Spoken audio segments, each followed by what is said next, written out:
la famille jamais kisi woni momo chane la hakke mi respecti Iran gonga jallo pisine mi respecti Iran yembe be ko bibbe worbe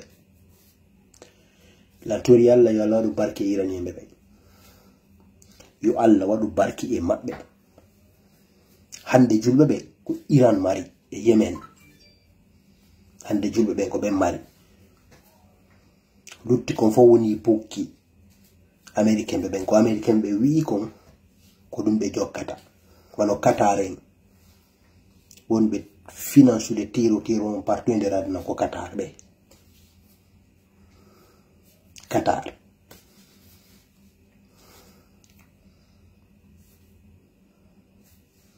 Saudi be hibe wedde American be do no aw moy indugol American be yo wiu Netanyahu yo accu warugol palestinien be kono no be continue be welde Donald Trump be welde American be hajuma be ala en fait Donald Trump go wodi wo Saudi be ben wadde joni kolle mo en fait bi jabi respectugol droit di robbe e leydi mabbe ni c'est-à-dire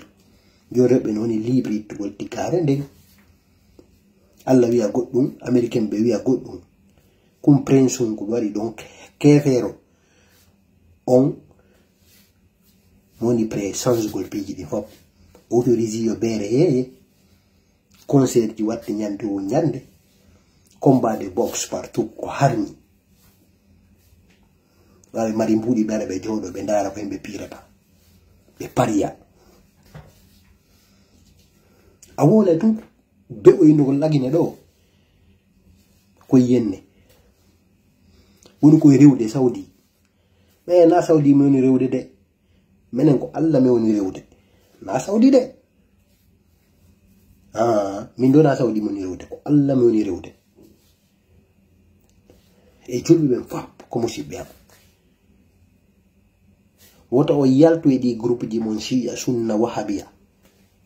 tijaniya so yaltade di problème nyande la har haydo yurmiya Allah nuddira on muslim Allah wiyo yon jogondir